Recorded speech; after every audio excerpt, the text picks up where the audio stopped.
नमस्कार दोस्तों, स्वागत है आपका आपके चैनल पर। मैं हूं डॉक्टर अनमोल कुमार। दोस्तों, बिहार तकनीकी सेवा आयोग ने आयुर्वेदिक, होम्योपैथिक और यूनानी आयुष चिकित्सकों की जो 3270 वैकेंसी थी, उसमें कोर्ट के आदेश पर नियुक्ति उम्र में 23 साल की छूट दी है। और इससे यह हो रहा है, रिटायरमेंट की उम्र 67 वर्ष और 68 साल के आयुष चिकित्सक देंगे परीक्षा तो नहीं होगी, लेकिन उसमें वो आवेदन कर सकते हैं। मुख्य रूप से आप ये देख सकते हैं, हेडलाइन है कि रिटायरमेंट की उम्र 67 वर्ष, 68 साल के आयुष चिकित्सक देंगे परीक्षा। और इस तरह से यह जो माननीय उच्च न्यायालय का जो आदेश आया है कि आयुष चिकित्सकों को 23 साल की उम्र सीमा में छूट दी गई है, इससे यह होगा कि आयुष चिकित्सक जो 68 वर्ष के हैं वो भी इसमें शामिल हो सकेंगे।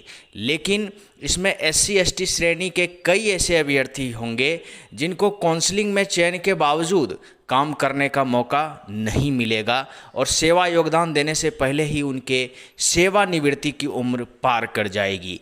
यही नहीं, सामान्य महिला, पिछड़ा वर्ग और अत्यंत पिछड़ा वर्ग के भी कई ऐसे अभ्यर्थी होंगे जिनकी समय से भी काउंसलिंग हुई तो भी महज कुछ महीने काम करने का मौका मिलेगा।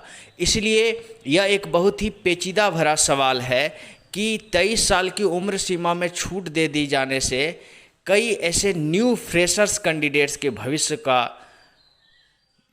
पर खतरा तो मंडरा ही रहा है। यह उनके भविष्य को अंधकार में धकेलने जैसा हो गया। यह मुख्य रूप से बड़े बुजुर्ग जो चिकित्सक थे उनकी जिद पर ऐसा माननीय हाई कोर्ट को आदेश देना पड़ा है। फिर भी उनकी ये इच्छा थी कि अगर वो 1 साल 2 साल भी नौकरी कर पाएंगे, ये एक अलग गरिमा होती है कि हम आयुष चिकित्सक के रूप में सरकार में नौकरी करते हुए रिटायर किए, ये भी एक गरिमापूर्ण बात होती है।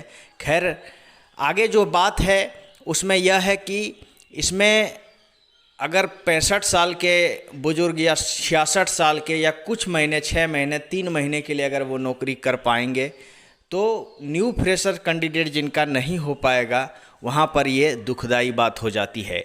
और इस फॉर्म को देखिए दोस्तों, जो 23 साल की उम्र सीमा में छूट दी गई है, यह जो 22 जून से 1 जुलाई तक आवेदन की तिथि है, ये मैंने पहले भी आपको वीडियो में बता दिया है। मालूम होना चाहिए कि ये जो वैकेंसी है ये 2020 में ही निकला था और कई बार पटना हाई कोर्ट ने अलग अलग याचिकाओं पर पहले 12 वर्ष की उम्र सीमा में छूट दी, फिर 16 वर्ष की उम्र सीमा में छूट दी, अब 23 वर्ष की उम्र सीमा में छूट दे रही है। इस तरह से कुल मिलाकर देखा जाए तो ये तीसरी दफ़ा है जबकि उम्र सीमा में छूट दी जा रही है। ये बिहार सरकार के ही नियमानुसार है, उनका ही यह कानून है। तो मुख्य तौर पर हम देख पाएंगे कि बहुत ही कम कैंडिडेट, आप लोगों का सवाल यह रहता है कि यह फ्रेशर कैंडिडेट्स के ऊपर घात है या फिर कहें कि फ्रेशर कैंडिडेट के भविष्य को अंधकार की ओर धकेलना है। लेकिन मैं आपको एक बात से आश्वस्त अवश्य करा देना चाहता हूं कि जो काउंसलिंग का कट ऑफ नंबर है, मार्क्स है, उसमें बहुत ही कम लोग आ पाएंगे। यह बात ज़रूर है कि जो संविदा पर कार्यरत चिकित्सक हैं उनका उसमें चयन हो जाना आसान होगा, लेकिन उनकी संख्या महज बहुत थोड़ी है।